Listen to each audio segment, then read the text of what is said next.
হুজুর আমাকে বলেছে আমাকে এত সুন্দর চেহারা দিয়ে আল্লাহ বানাইছেন, জাহান্নামের আগুনে আমাকে জ্বালাইবে না, সেটা তো অনেক দূর, ওটা তো মরার পর, কিন্তু আমারে তো দুনিয়ায় মাটির উপরেই তো জ্বালায় দিও। এক এলাকায় একজন আল্লাহর ওলি আছেন, মানুষেরা খবর পাইয়ে পাইয়ে মোলাকাতের জন্য যায়।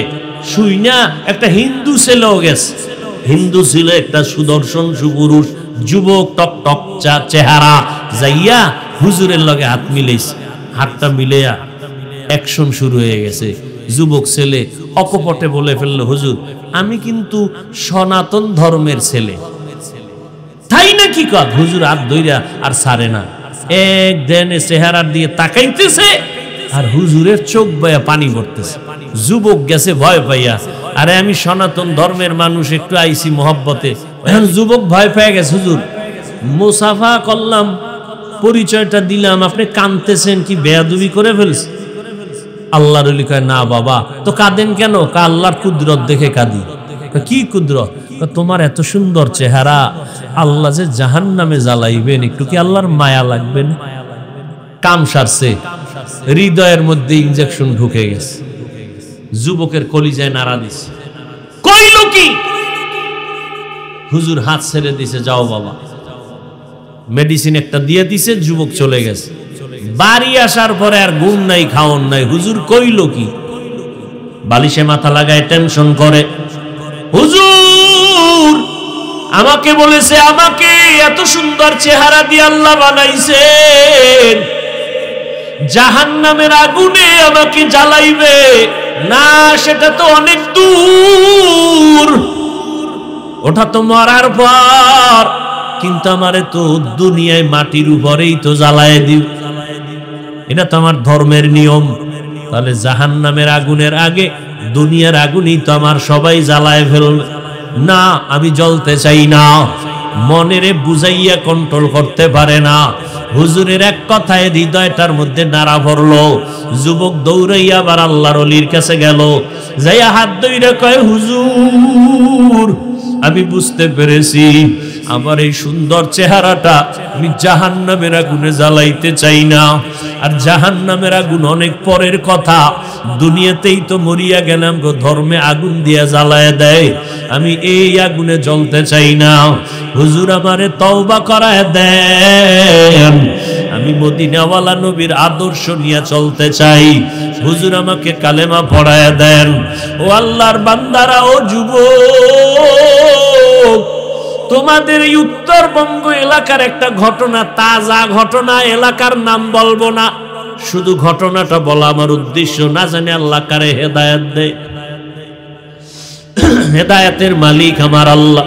ও যুবক বাবারা, যদি পারতাম, সুযোগ দিতাম, মুখ খুইলা বলতা, হাফিজ ভাই আমগো নিচে আইসা আপনি পাও ধরবেন, আমরা নবীর সুন্নত আর ছাড়ব না। হৃদয়টারে যদিও কথা কিন্তু করা করা কইছি, হার্ড কথা বলছি, কিন্তু আমার অন্তরটা কিন্তু হার্ড না রে বাবা, মোমের মতো নরম হৃদয় নিয়ে বসছি। যদি একটু বলতা, পায়ে হাত দিলে আর দাড়ি কাটবা না রে যুবক, তোমার পায়ে হাত দিলে তুমি আর আমার নবীর ভুলবা না। ও যুবক, তোমার পায়ে হাত দিলে তুমি আর আমার নবীর সুন্নতের জবাই করবা না। ও আল্লাহর বান্দারা, মনটা চায় আমি তোমার কাছে আইসা বুকে লাগায় তোমার পায়ে ধরি। ও যুবক, আজকে আমিও তো তোমার মতো একটা যুবক সন্তান, আজকে আমি যদি তোমার মতো প্যান্ট শার্ট টাই লাগায় চলি, কেউ আমারে বাধা দিত না।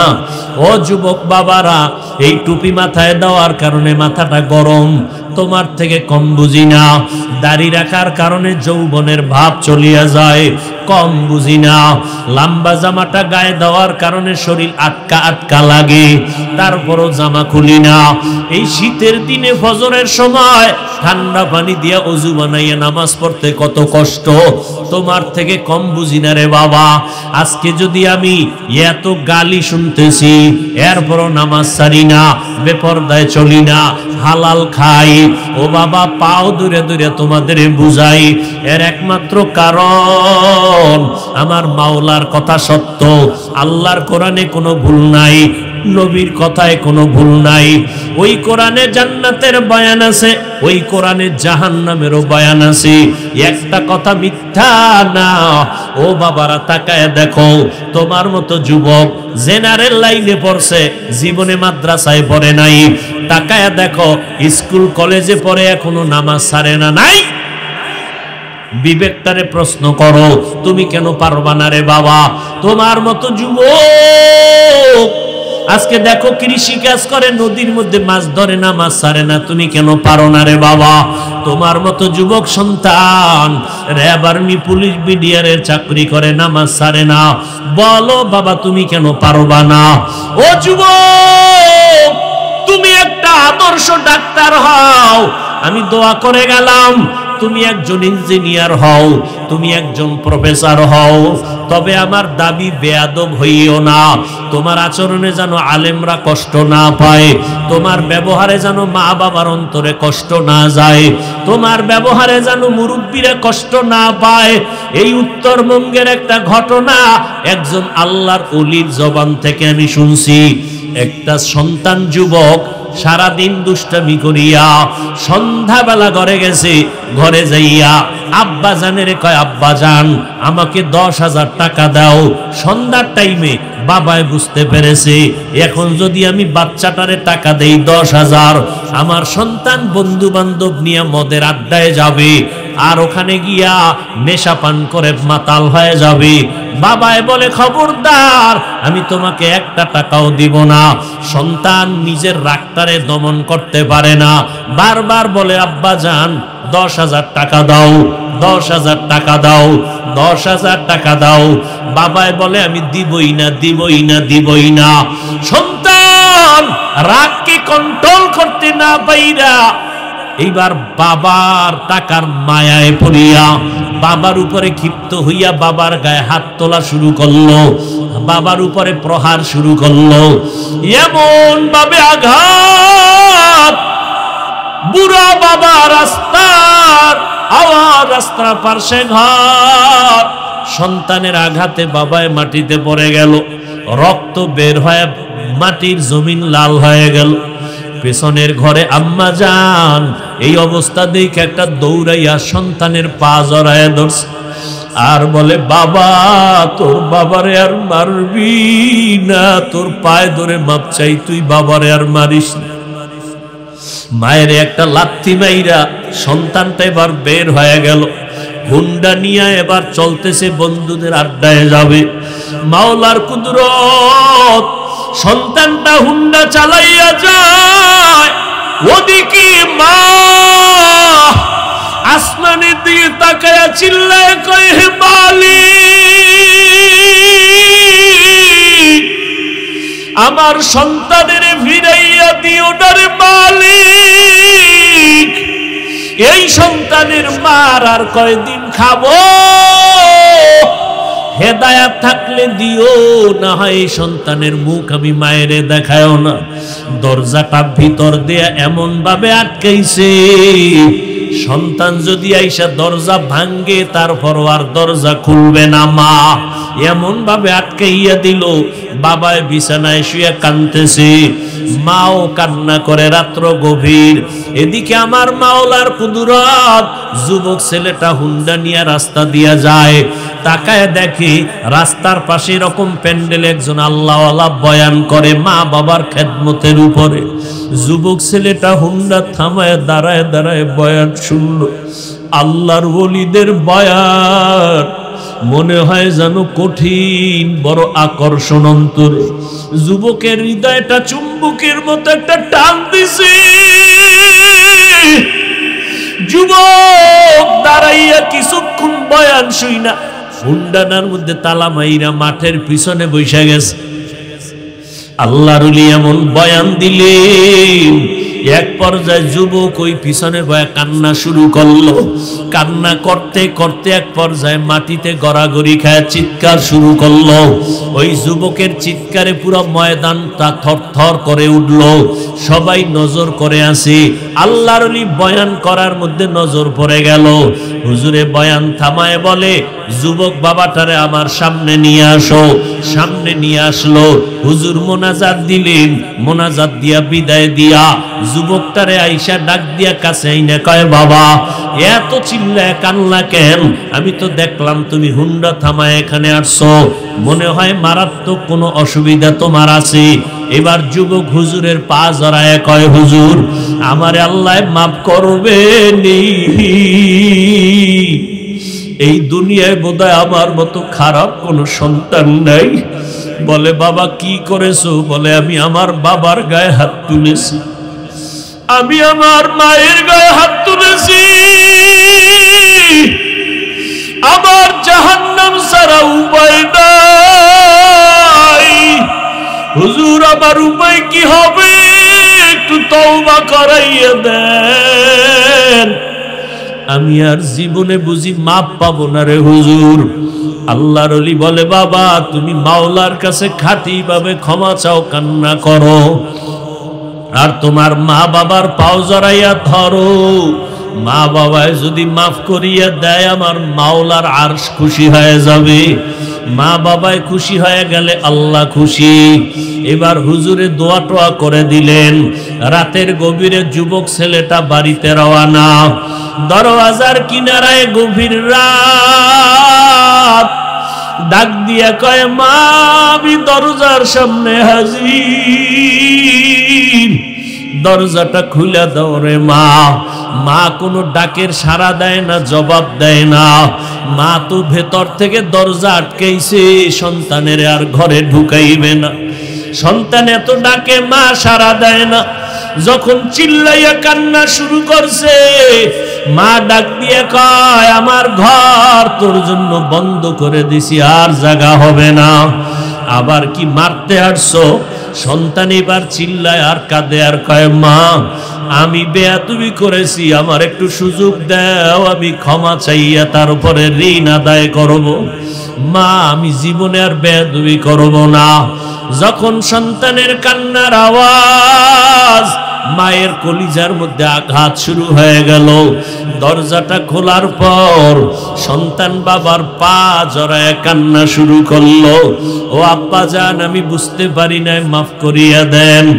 আপনি যদি আমাকে মাফ না করেন আমার উপায় নাই। ও যুবক,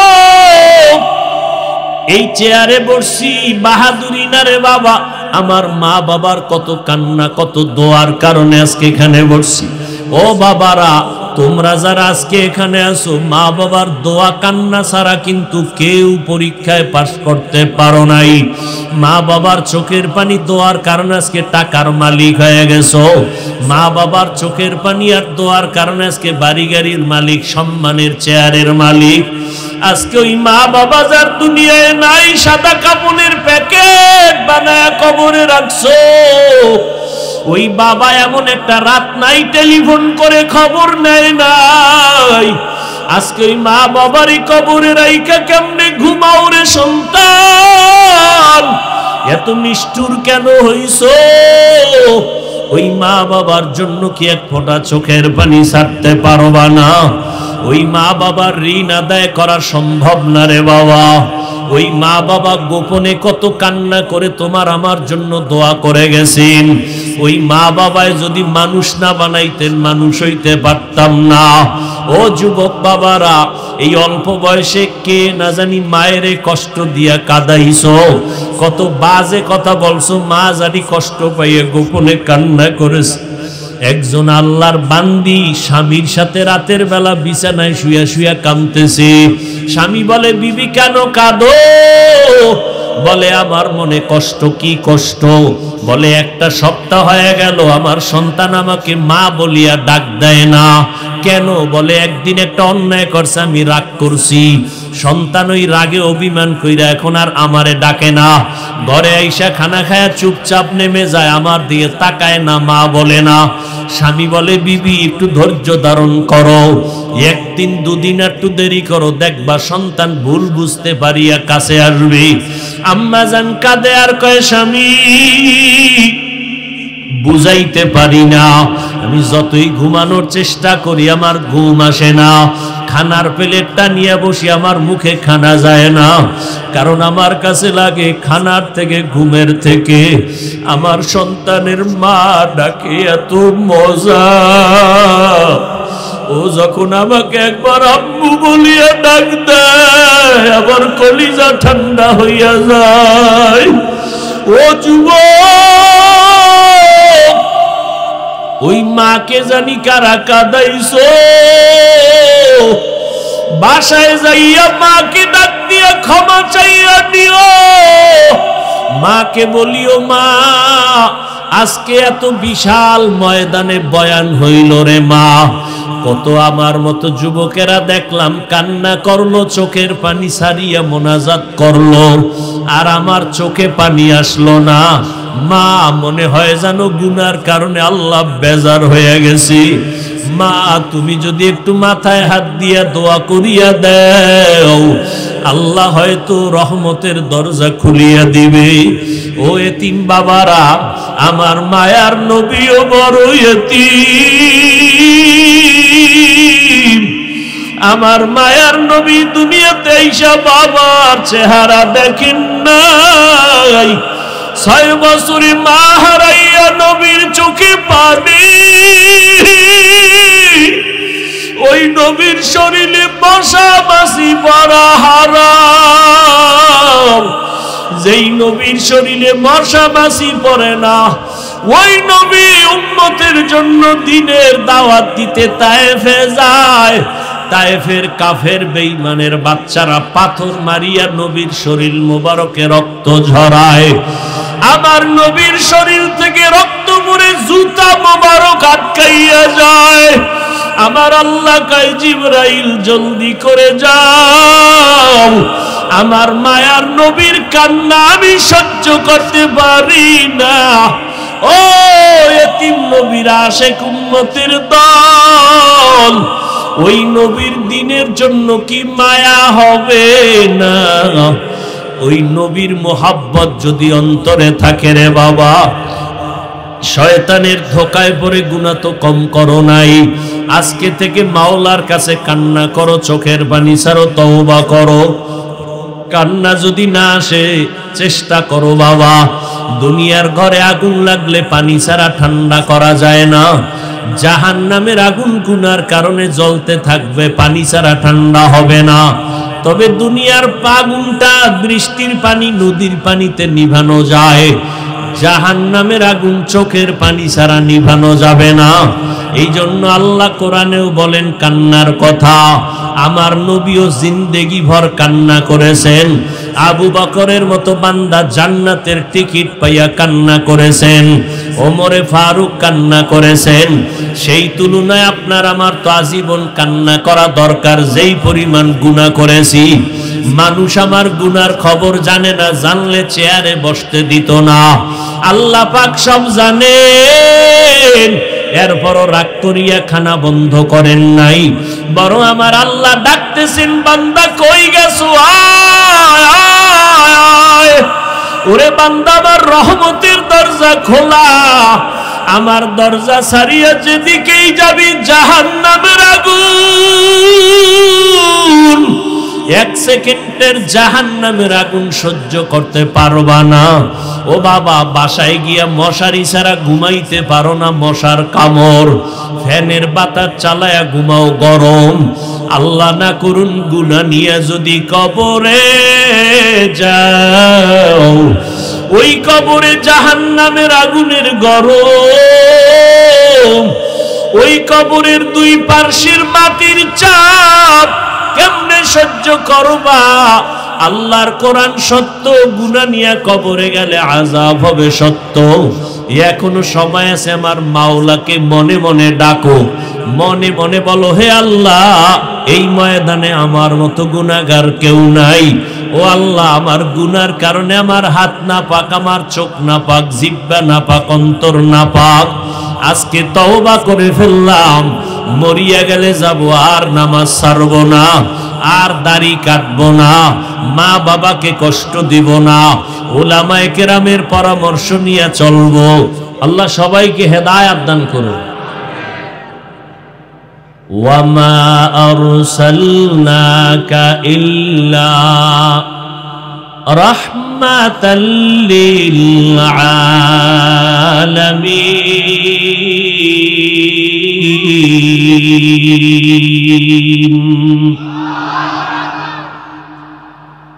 চরম এক কঠিন সময় আল্লাহ পাক আমার নবীকে পাঠাইলেন। রহমতের নবী আমার, রূহের জগতের জন্য কেমন রহমত, আলাদা আলোচনা। রহমতের নবী আমার, মায়ের গর্ভের জগতের জন্য রহমত, কবর জগতের জন্য রহমত। আমি শুধু দুনিয়ার জগতের জন্য নবী কেমন রহমত, এই বিষয়ে কিছু কথা বলবো। মায়ার নবী দুনিয়ার জমিনের জন্য কেমন রহমত, শুধু মুমিনের জন্য নবী রহমত এমন না, বেঈমানের জন্য আমার নবী রহমত। আমার নবী যেমন পুরুষের জন্য রহমত, আমার নবী তেমনি ভাবে নারীদের জন্য নবী রহমত। আমার নবী নারীদের জন্য আলাদা রহমত, পুরুষের জন্য আলাদা রহমত। আমার মায়ার নবী শুধু মানুষ তা না, আমার নবী মানুষের জন্য যেমন রহমত, জঙ্গলের প্রাণীদের জন্য আমার নবী রহমত, সমুদ্রের প্রাণীর জন্য আমার নবী রহমত, আমার নবী উড়ন্ত পাখির জন্য রহমত, আমার নবী মরা গাছের জন্য রহমত। এমন একটা সময় আমার নবী জমিনের মধ্যে আসলেন, যেই সময় মক্কার মানুষের মতো চরিত্রহীন খারাপ মানুষ জমিনের কোথাও ছিল না। এতটাই তারা খারাপ, আপন বাবা হইয়া কন্যা সন্তান আসলে সন্তানটারে বাবা নিজে পাথর চাপা দিয়া মেরে ফেলে জবাই করে। কত খারাপ। বর্তমান দুনিয়াটাও কম খারাপ না। সোনার বাংলার ইতিহাস পড়বেন, কয়েকদিন আগে খবর কানে আসলো, দেখি না শুনছি, বাবা মেয়েটাকে হোটেলের মধ্যে ঢুকাইয়া আপন বাবা আপন মেয়েটাকে কয়, আজকে রাতের জন্য তুই আমার কাছে স্ত্রীর মতো। আরো জোরে বলেন। এরে যুবক, রহমতের নবী এমন এক সময় মক্কা নগরীতে আছেন, যেই সময় কন্যা পছন্দ করে না। বর্তমানেও কিছু কুলাঙ্গার আছে, কন্যা হলে মনে কষ্ট পায়, বউয়ের সাথে রাগ করে কথা বলে না। আছে না নাই? এরে আল্লাহর গোলাম, অথচ রহমতের নবী আমার, যেই নবীর কোনো তুলনা নাই, ওই নবী বলতেছেন, আমি মুহাম্মদের বিরুদ্ধে কাফের মুশরিকরা মক্কায় ঘুরে ঘুরে কয় মুহাম্মদের কোনো ছেলে নাই, মইরা গেলে মুহাম্মদের বংশ রক্ষা হবে না। অথচ তাকাইয়া দেখো, আজ আমার নবীরে যারা গালাগালি করলো ছেলে নাই বলিয়া, ওদের নাম দুনিয়ায় কেউ জানে না। আর আমার নবীর এত গুণগান, নবীর জন্য জীবন দিতে কোটি কোটি প্রাণ তৈয়ার হয়ে আছে। নবী বলেন, আমার কোনো ছেলে নাই, আমি 4 কন্যার বাবা। আমি হলাম বিশ্ব নবী, রহমতের নবী, আমার কোনো ছেলে নাই, আমি 4 কন্যার বাবা। ও কন্যার বাবা যারা আছেন, নবী সুসংবাদ দিয়া বলেন, ও কন্যার বাবারা, যদি তুমি একটা কন্যা পাও, তুমি একটা জান্নাতের মালিক। যদি তোমার 2টা কন্যা হয়, তুমি 2টা জান্নাতের মালিক। যদি তোমার 3টা কন্যা সন্তান হয়, তুমি তিনটা জান্নাতের মালিক, চারটা কন্যা যদি পাও তুমি চারটা জান্নাতের মালিক। চাইছিলাম ছেলে, আল্লাহ দিল মেয়ে। মন বড় খারাপ। না রে বাবা, তাকাইয়া দেখো, একজনার 5টা ছেলে আছে, 2টা মেয়ে আছে। খবর নিয়ে দেখো মেয়ের বাবার কাছে, 5টা ছেলে বাবার খবর নেয় না। মাইয়ারা বাবার কথা ভুলতে পারে না। ছেলেরা বাবারে খানা দিবে কি না দিবে কোনো গ্যারান্টি নাই, কিন্তু মেয়ে এক ফোঁটা বিন্দু রক্ত থাকতেও মা বাবাকে ফেলে দিবে না। বাবা অসুস্থ হয়ে গেলে ছেলেরা শুইনাও কানে দেয় না, মেয়ে পাগল হয়ে যায়, পাগলের মতো দৌড়ায়। আমার বাবার কি অসুবিধা হয়ে গেল, আমার মাওলায় দেখাইতেছেন, আল্লাহ তাআলা দেখাইতেছেন। তুমি মনে করছো তোমার ছেলে হইলে লাভ হবে? না না রে বাবা, তোমার 10টা ছেলের দ্বারা যেই উপকার না হইতো, আমার মাওলা চাইলে একটা মেয়ের দ্বারাও তার থেকে বেশি উপকার করতে পারে। ওই ছেলে হয়ে লাভ কি? কয়েক মাস আগে ঢাকা বাড্ডা থানা, কোটিপতির 2 ছেলে, বড় বড় শিক্ষিত, বাবায় মরে গেছে। বাবার লাশটা জমিনে পড়ে আছে। 2 ভাই বাবার টাকা নিয়ে ঝগড়া করলো, 24 ঘন্টা দাফনও করলো না বাবারে। এমন কুলাঙ্গার সন্তান জন্ম দিয়া কি লাভ হবে? আর এই সন্তানের বাবা দাবি করলে কি লাভ হবে রে বাবা? ওই মক্কার মানুষ এতটাই যে খারাপ, ওই জমিনের মধ্যে একটা সুন্দর আল্লাহ ঘর বানাইছেন। জমিনটা বানানো পরে পরে আল্লাহ ঘর বানাইছেন, নাম বাইতুল্লাহ। এমন একটা দামি ঘর, এই ঘরটার মতো দামি আর কোনো ঘর জমিনে নাই। ঢাকার জাতীয় মসজিদের দিয়ে তাকাইলে কোনো সওয়াব নাই, কিন্তু আল্লাহর ঘর বাইতুল্লাহর দিকে যে তাকায় থাকবে, অনবরত আমলনামায় সওয়াব লেখা হবে।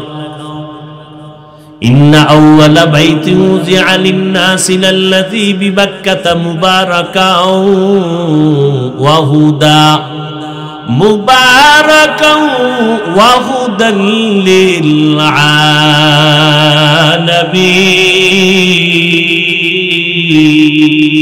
আলামিন। আল্লাহ বলেন, আমি জমিনটা বানাইয়া প্রথম ঘর বানাইলাম, হেদায়াতের ঘর, ইবাদতের ঘর। নাম হলো বাক্কা নগরীতে বাইতুল্লাহ। এমন এক দামি ঘর, যেই বাইতুল্লাহর এরিয়ার মধ্যে 1 রাকাত নামাজ 1 লক্ষ রাকাত নামাজের সওয়াব। যেই ঘরের দিকে তাকাইয়া থাকলে কিছু না বলবেন তারপরও সওয়াব। এমন বাইতুল্লাহ, যেই বাইতুল্লাহ হলো আল্লাহর রহমত নাজিলের সেন্টার। ওই বান্দা, এই মক্কার মানুষ এত চরিত্রহীন, ওই বাইতুল্লাহ এত দামি ঘর। এই বাইতুল্লাহর চারপাশে নারী আর পুরুষ একসাথে তওয়াফ করে, তাও উলঙ্গ হইয়া। এতটাই খারাপ ইতিহাসে পাওয়া যায়। মক্কার মতো খারাপ মানুষ জমিনের কোথাও ছিল না। এমন জায়গায় রহমতের নবীকে আল্লাহ পাঠাইলেন, মায়ার নবী। মাত্র 13 বছরের সীমানায় মক্কার মানুষগুলোকে এত দামি বানায় ফেললেন। আল্লাহ পাক জিবরাইল আমিনকে পাঠায় বলেন, যাও একটা লিস্টি দিয়া দিলাম, নবীর কাছে পৌঁছাইয়া দাও। এই লিস্টির মধ্যে যাদের নাম আছে, নবী যেন ঘোষণা করে দেয়, এই লিস্টিতে যাদের নাম, এরা বিনা হিসাবে জান্নাতি। মাত্র 13 বছরে মক্কার খারাপ মানুষগুলো স্বর্ণের মানুষ বানায় ফেলতে বাড়িও দেন নাই। আরো আশ্চর্য, নবী জীবনে একটা মিথ্যা কথা বলেননি। পাইবেননি 2-1 বিশ্বাস নেতা মিশা কয় না? আছে? তা ফুলের মতো পবিত্র হয় কেমনে? রহমতের নবী আমার জীবনে একটা মিথ্যা কথা বলেন নাই। আরো আশ্চর্য খবর, নবী জীবনে কোনোদিন কাউকে একটা গালি দেন নাই। হাজারো গালি নবী শুনছেন, কোনো গালির জবাব দেন নাই। আরো আশ্চর্য, রহমতের নবী আমার কোনদিন কারো দিকে চোখ গরম করে তাকান নাই। নবীর খাদেম, অনেক বছর নবীর খেদমত করেছে। খাদেম বলতেছেন, নবীজি কোনো একটা দিন আমাকে বলে নাই এটা এমন হলো কেন, কোনদিন বলেন নাই। নবীর আদর্শ দিয়া পুরা মক্কা স্বর্ণের মক্কা বানায় ফেললে। ওই নবী বিদায় বেলা চ্যালেঞ্জ দিয়া গেলেন, ও উম্মতেরা, আমি নবী বিদায় হয়ে গেলাম, তোমরা যারা আমাকে খুঁজে পাইবা না, আমি দুইটা জিনিস তোমাদের জন্য রেখে গেলাম, আঁকড়াইয়া ধরো, সম্মান কমবে না। قال النبي صلى الله عليه وآله وسلم تركت فيكم أمرين لن تضلوا ما تمسكتم بهما কিতাব আল্লাহি ওয়া সুন্নাত রাসূলি। পয়গম্বর বলেন, ও উম্মতের দল, দুইটা জিনিস আঁকড়াইয়া ধরো, সম্মান কখনো যাবে না। এক নাম্বার কোরআন, দুই নাম্বারে নবীর আদর্শ সুন্নাত। ১৫০০ বছর পরে আজকে তাকাইয়া দেখেন, ইহুদি খ্রিস্টান বিধর্মীরা সব মুসলমানের দুশমন। ভেতরে ভেতরে কিছু মুসলমান নামদারিরাও দুশ্মনী করে। এরপরেও তাকায় দেখেন, মহামারী করোনা চলে গেল, এই করোনার ভেতরে স্কুল বন্ধ, কলেজ বন্ধ, ব্যবসা বন্ধ, চাকরি বন্ধ, আল্লাহর কোরআনের মাদ্রাসা একটাও বন্ধ হয় নাই। আর কি দেখাইবেন আল্লাহ চোখের সামনে? এই দুনিয়াতে এখনো তাকায়া দেখেন, যাদের কাছে কোরআন আছে, যাদের কাছে নবীর আদর্শ আছে, নবীর মোহাব্বত আছে, এদের মতো সম্মানে জমিনে আর কেউ নাই। এরে নবীর উম্মতের দল, ওই জমিনের মানুষগুলো কতটাই খারাপ, বিধবা নারীদের অপছন্দ করে। মায়ার নবী, রহমতের নবী, বিশ্ব নবী, কতটা পাওয়ারফুল নবী আমার। এমনিই তো নবী হিসাবে শক্তি বেশি, আবার ভরা যৌবন, বয়স 25 বছর। ওই সময় আমার নবী আরবের নারী খাদিজা রাদিয়াল্লাহু তাআলা আনহার বয়স 40। আল্লাহর নবী তাকে বিবাহের বন্ধনে আবদ্ধ করলেন। এরে পর্দার আড়ালের আম্মা জান খাদিজা রাদিয়াল্লাহু তাআলা আনহাকে 40 বছর বয়সে, নবীর বয়স 25, বিবাহ করলেন। আম্মা জান খাদিজা রাদিয়াল্লাহু আনহা, আগে দুইজন স্বামী বিদায় হলো, সন্তান দুইটা চলে গেল। আম্মা জান নবীর ঘরে আসলেন 40 বছরে, আমার নবী 25 বছরে বিবাহ করলেন। নবী বলেন, আমার যত সন্তান খাদিজাতুল কুবরার গর্ভ থেকে আসছে, আমি মুহাম্মদ 4 কন্যার বাবা হয়েছি। এই 4টা কন্যা খাদিজা রাদিয়াল্লাহু আনহা থেকে আসছে। আমার কনিষ্ঠ কন্যা ফাতেমা রাদিয়াল্লাহু আনহা। আজকে গোটা দুনিয়াতে আওলাদে রাসূলের বংশ জিন্দা আছে, নবীর বংশ পুরুষের দ্বারা জিন্দা না। ফাতেমা রাদিয়াল্লাহু তাআলা আনহার মাধ্যমে আওলাদে রাসূল জিন্দা, নবীর বংশ জিন্দা আছে এখনো ফাতেমা রাদিয়াল্লাহু আনহার মাধ্যমে। আল্লাহর শুকর, নবীর কলিজা ফাতেমা রাদিয়াল্লাহু আনহা, তার কলিজা ইমাম হাসান হুসাইন রাদিয়াল্লাহু আনহুমা। আল্লাহর শুকর, হাজী সাহেব নিজের নামটাও দিলে চাইলে পারতেন, নিজের নামে মসজিদ, নিজের নামে মাদ্রাসা, এগুলো না দিয়া আল্লাহর মোহাব্বতে ইমাম হাসান হুসাইন রাদিয়াল্লাহু আনহুমার নামে মাদ্রাসার নাম করেছেন। ইনশাআল্লাহ এটাই হবে দুনিয়া আখিরাতের সফলতার কারণ। ওগো নবীর উম্মতেরা,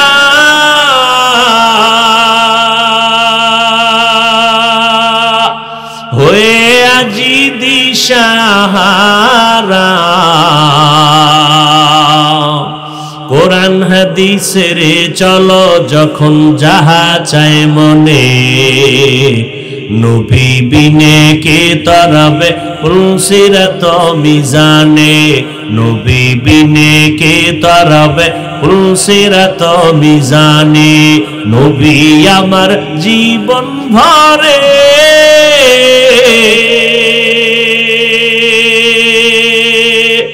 দিনের লাগি কষ্ট করে, দান দান শহীদ করিলেন উহুদেরই ময়দানে, নবী বিনে কে তারাবে পুলসিরাত মিজানে, নবী বিনে কে তারাবে পুলসিরাত মিজানে। ও নবীর আশিক উম্মতের দল, আল্লাহ পাক রব্বুল আলামিন আমার নবীর মাধ্যমে জমিনের মধ্যে রহমতের বাড়িধারা বহন করায় দিলেন। আমার নবীর কারণে আজ আমাদের কপাল খুলে গেল। যদিও নবী নাই, নবীর উম্মত হওয়ার কারণে হাজারো অন্যায় করিয়াও আমরা পার পেয়ে যাইতেছি। ও নবীর আশিক উম্মতের দল, নবীর মাধ্যমে আল্লাহ বিধবা নারীর সম্মান বাড়ায় দিলেন, নবীর মাধ্যমে কন্যা সন্তানদের মর্যাদা আল্লাহ বাড়ায় দিলেন। এরে পর্দার আড়ালের আম্মা জানেরা, ভালো করে শুনেন, আপনাদের এত দাম, আপনারা নবী না, নবীদের মায়ের মতো মা, সাহাবায়ে কেরামের মায়ের মতো মা, আপনারা হাফেজ আলেমদের মায়ের মতো মা। এরে আম্মা জানেরা, আপনারা ফাতেমা রাদিয়াল্লাহু আনহার মতো নারী, খাদিজা রাদিয়াল্লাহু আনহার মতো নারী, আপনারা আয়েশা রাদিয়াল্লাহু আনহার মতো দামি নারী, ইসমাঈল নবীর মা হাজেরা আলাইহা সালামের মতো দামি নারী, আপনারা ঈসা নবীর মা মারিয়াম আলাইহা সালামের মতো দামি নারী। এরে আম্মা জান, আপনাদের অবদানের কারণে এই জমিনের মধ্যে দামি দামি সন্তান আসছে। আখিরাতের লাইনে বলেন আর দুনিয়ার লাইনে বলেন, মায়ের অবদানের কারণে সন্তান ভালো, চেয়ারম্যানের ব্যবহার ভালো, এসপি সাহেবের ব্যবহার ভালো, ডিসি সাহেবের ব্যবহার ভালো। খোদার কসম, এগুলো তাদের ব্যক্তিগত বাহাদুরি না, একমাত্র মায়ের দোয়া, মায়ের অবদান। মদিনাতুল মুনাওয়ারা থেকে ভারতের জমিনে একজন আল্লাহর ওলি আসলেন, খাজা মুঈনুদ্দিন চিশতি আজমিরি রহমাতুল্লাহি আলাইহি। ভারতের দারে দারে ঘুরলেন, বিধর্মীদের কাছে কালেমার দাওয়াত দিলেন। লক্ষ লক্ষ বিধর্মী কালেমা পড়েছেন খাজা মুঈনুদ্দিন চিশতি আজমিরি রহমাতুল্লাহি আলাইহির হাতে। আজ বিধর্মীরা পর্যন্ত ওই খাজা মুঈনুদ্দিনের নাম শ্রদ্ধার সাথে বরণ করে নেয়। ও পর্দার আড়ালের আম্মা জানেরা, ভালো করে শুনে নেন, কিয়ামতের ময়দানে নারীদের অবদান হবে সবথেকে বেশি। আল্লাহ যদি কোটি কোটি কোটি মানুষের সামনে আল্লাহ যদি জিজ্ঞাসা করে, ও হাসরের মানুষ, আজকে কই ব্যক্তিকে আমি দেখতে চাই? প্রথম কে আমার নবীর হাতে হাতটা লাগাইয়া কালেমা গ্রহণ করেছো? প্রথম আমার মুহাব্বতের নবী, ওই নবীর সাথে কালেমা কে পড়েছো? প্রথম যে পড়ছো, দাঁড়াও, আল্লাহর কসম করে বলি, ও বৃহত্তর সিরাজগঞ্জের মানুষেরা, একজন পুরুষও দাঁড়াইবার সাহস হবে না। একজন নারী হাসরের ময়দানে দাঁড়ায় বলবেন, ও দয়ার মালিক, আমি একজন নারী, তোমার নবীর হাতে প্রথম কালেমা গ্রহণ করেছি। আমি ভিন্ন কোন নারী না, আমি নারী রহমতের নবীর বিবি খাদিজা। নারীদের এত সম্মান নবীর রহমতের নবীর কারণে। হাসরের ময়দানে আল্লাহ যদি জিজ্ঞাসা করে, আমার নবীর সাথে দিন জিন্দা রাখার জন্য প্রথমে কে গলা কাইটা রক্ত বিলাইছো, জমিনে শহীদ হয়েছো? একজন পুরুষও দাঁড়াবার ক্ষমতা হবে না।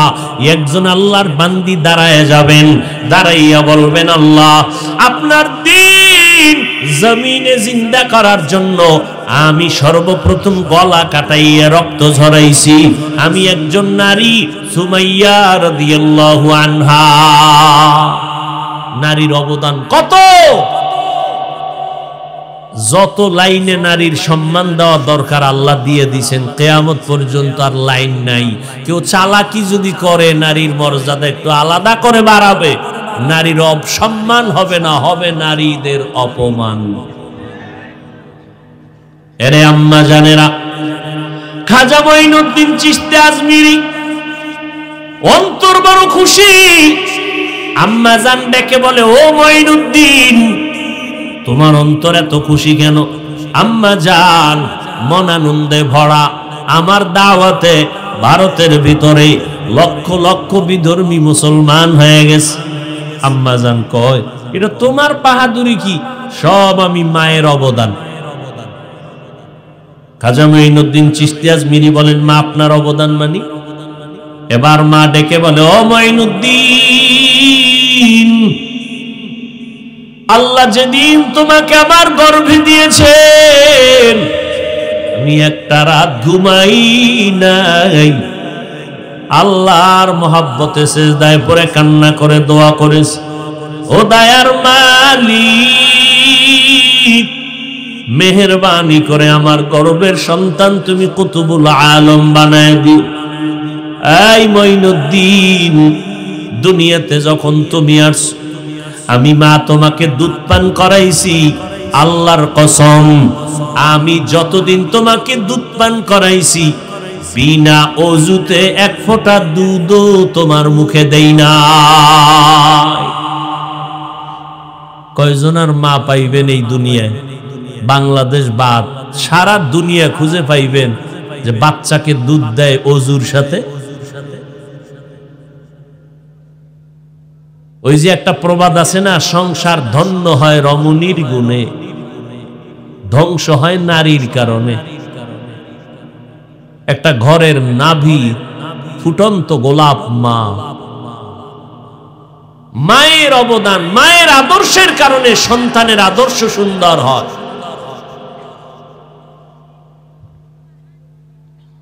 নবীর একজন সাহাবী,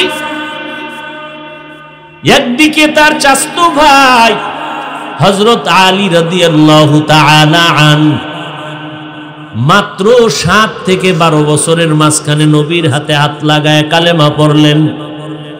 হযরত আলী বলেন, আমার নবী আমাকে তার মোহাব্বতের কনিষ্ঠ কন্যা ফাতেমাকে বিবাহ দিয়েছে।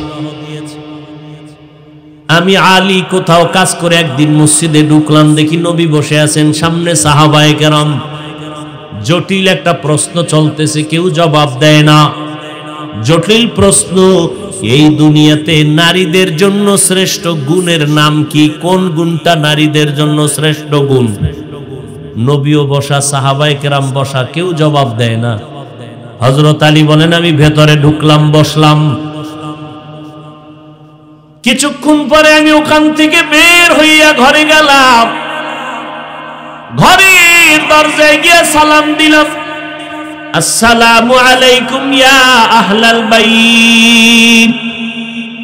ও সিরাজগঞ্জের মানুষ, নবী সুন্নত দেখায় গেছেন, ঘরে ঢুকলে জোরে সালাম দিবেন। সুন্নত আস্তে না জোরে? জোরে দিবেন, জিনেরাও শুনবে, ফেরেশতারাও শুনবে।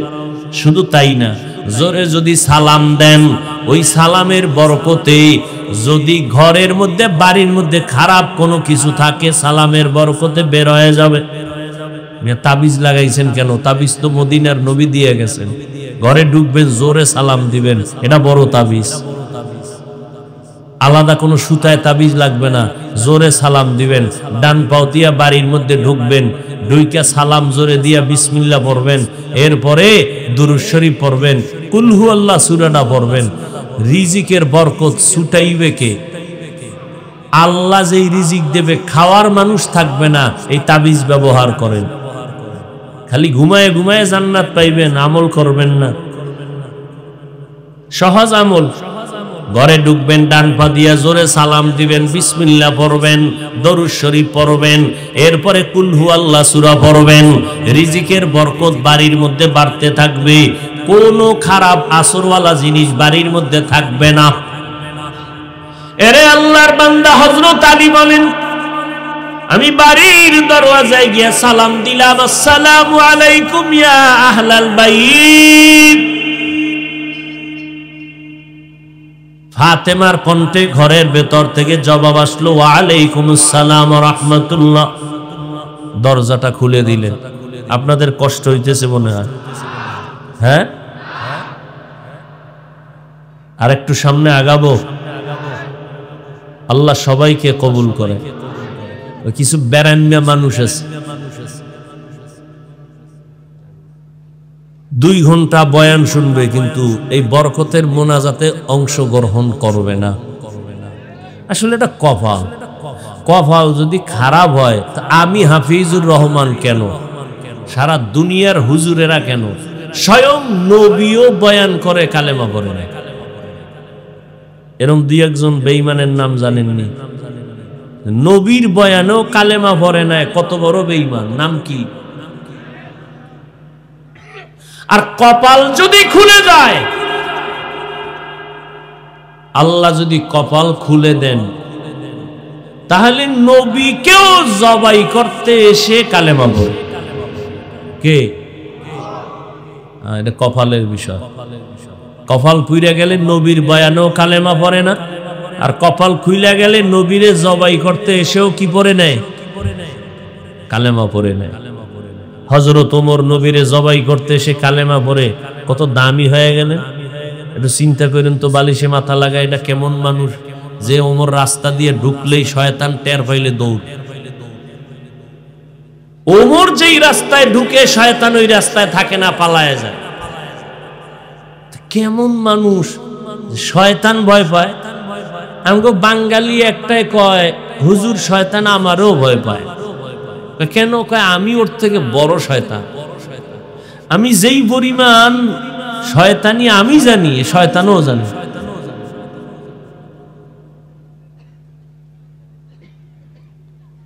সেই ওমরের দাম কত?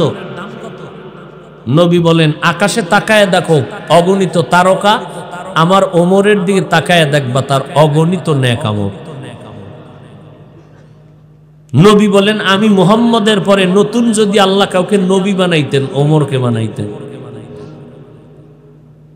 লাউ কানা বাদি নবিয়্যুন লাকানা ওমর। নবী বলেন, আমার পরে যদি আল্লাহ কাউকে নতুন করে নবী বানাইতেন, ওমরের নবী বানাইতেন। সেই ওমরের এত দাম। আমার আল্লাহ কোরআনে আয়াত নাজিল করেছেন। আয়াত নাজিল করে কয়, নবীজি ওমরের মত আমি মেনে নিলাম, আপনিও মেনে নেন। আয়াত নাজিল করে নবীরে জানায় দিলেন ওমরের এত দাম যে আল্লাহ তার মতে একমত হইয়া কোরআনে আয়াত নাজিল করছে। হযরত আলী বলেন, আমি ঘরে ঢুকলাম, সালাম দিলাম, ফাতেমা দরজা খুলে দিলেন। দেখলাম হাতের মধ্যে কাজ সব বন্ধ। ঘরের মধ্যে এখন স্বামী আসছে, কোনো কাজ চলবে না। এখন স্বামীর খেদমত হলো সুন্নত। আর আমগো আম্মা জানেরা কি করে? স্বামী এতক্ষণ হইয়া ছিল ঘরের ভিতরে, যে স্বামী আইছে একটু এবার কাজকর্ম শুরু করছে। স্বামীর খেদমত নাই, সালাম তো নাই। ওই 1 গ্লাস পানি চাইলে কয় নিয়ে লাও। চৌধুরী বংশের মাইয়া তো, এর অর্ডার দেওয়া জায়েজ নেই। আর যদি যৌতুক নিয়ে বিয়ে করে তা তো উপায় নেই। আলহামদুলিল্লাহ আপনাদের এই অঞ্চলে এই মহামারী নাই, আছে? হায় হায়, বিয়ার আগেই কয় বিদেশে যাওয়ার ভিসাটা লাগবে। কেমন ইতর যে শ্বশুর বাড়িতে ভিসা লইব বিদেশ যাওয়া।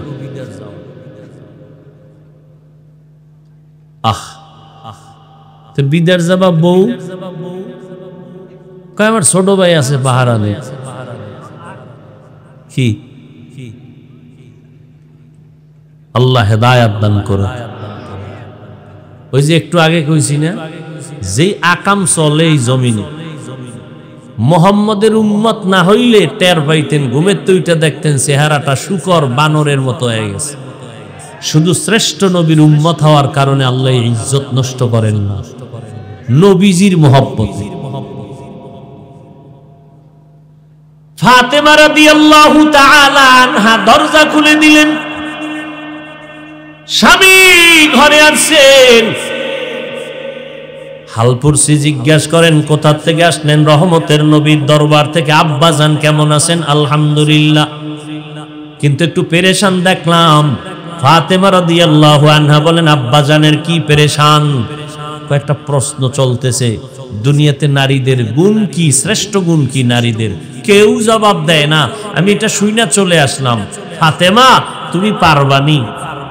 ফাতেমা রাদিয়াল্লাহু আনহা বলেন, স্বামী আমার রহমতের নবীর কাছে যাবেন, আব্বাজানের কাছে আমার সালাম দিবেন, আর জবাবটাও শুনায় দিবেন।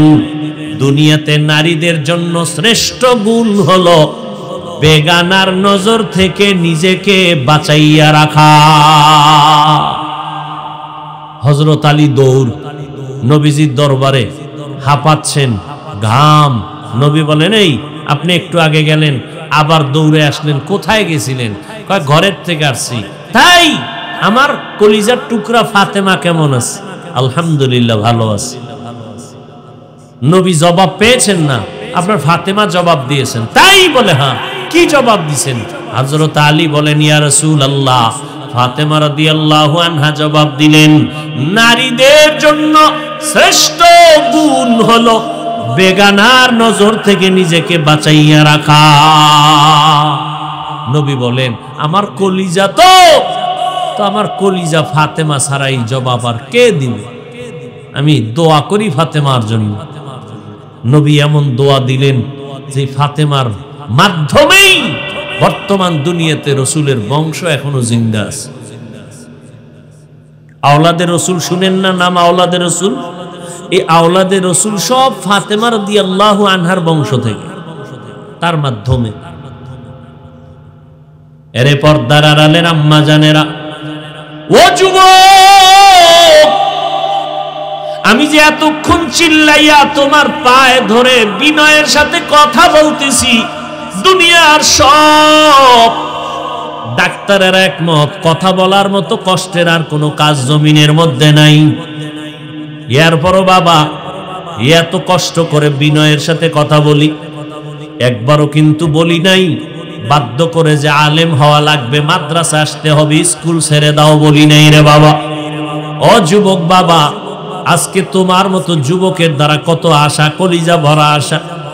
তোমার একটা যুবকের মধ্যে এত গুণ আল্লাহ দিছেন, গোটা দুনিয়াটাকে নিয়ন্ত্রণ করার মতো গুণ আল্লাহ তোমার মধ্যে রাখছেন, তুমি ব্যবহার করো না। ইহুদি বেঈমানেরা যদি দুনিয়া কন্ট্রোল করতে পারে, তুমি আমার নবীর শ্রেষ্ঠ উম্মত কেন পারবা না? তোমার মধ্যে সে মেধা আছে, তুমি কাজে লাগাও না, বরং দরওয়াজা জানালা বন্ধ করে সারাটা রাত মোবাইল নিয়ে কবিরা গুনাহ করে করে কাটাইয়া নিজের চেহারাটা নষ্ট করে ফেললা রে বাবা। তোমার কিডনি নষ্ট, হার্ট দুর্বল, তোমার চোখের পাওয়ার দুর্বল, তোমার ব্রেন দুর্বল।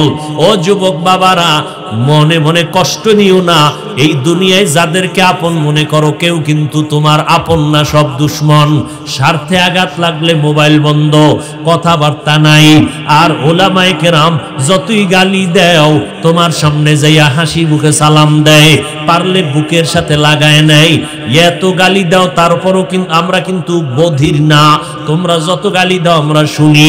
পাঁচকুল্লির বিরুদ্ধে কত কথা, চরমনের বিরুদ্ধে কত কথা, সারসিনের বিরুদ্ধে কত কথা, পীর মাশায়েখের বিরুদ্ধে কথা, তাবলীগের বিরুদ্ধে কথা, কতই না কও। আমরা কিন্তু কোনোটার জবাব দেই না, সব জানি শুনি। এরপরও সামনে এসে সালাম দেই, বুকে হাত বুক লাগাই, একমাত্র কারণ নবীর আদর্শ লালন করি। ও যুবক বাবা, এক এলাকায় একজন আল্লাহর ওলি আছেন। মানুষেরা খবর পাইয়ে পাইয়ে মোলাকাতের জন্য যায়। শুই না একটা হিন্দু ছেলেও গেছে। হিন্দু ছিল, একটা সুদর্শন সুপুরুষ যুবক, টক টক চেহারা, যাইয়া হুজুরের লগে হাত মিলেছে। হাতটা মিলেয়া অ্যাকশন শুরু হয়ে গেছে। যুবক ছেলে অকপটে বলে ফেললো, হুজুর আমি কিন্তু সনাতন ধর্মের ছেলে। তাই নাকি? কথা হুজুর হাত ধইরা আর ছাড়ে না, এক দেনে চেহারার দিয়ে তাকাইতেছে, আর হুজুরের চোখ বয়া পানি পড়তেছে। যুবক গেছে ভয় পাইয়া, আরে আমি সনাতন ধর্মের মানুষ, একটু আইসি মহব্বতে। ওই আমি সেদিন ফরিদপুরে গেছি, এখন এক জায়গায় বসা বয়ানের আগে খানা টানা খাবো, তো একজনে বলতেছে দুইটা হিন্দু ছেলে আপনার সাথে একটু দেখা করবে, ভয় পাইতেছে, আপনি অনুমতি দিবেননি? পরে আমি বললাম হ্যাঁ নিয়ে আস। তো আসলো, অনেকক্ষণ বসাইলাম, নাস্তা দিলাম, কথা বললাম। হুজুর সবসময় বয়ান শুনি, মাশাআল্লাহ ভালো। আমাদের কোরআনের মাহফিলে এরকম অনেক জায়গায় অনেক বিধর্মীরা আসে না?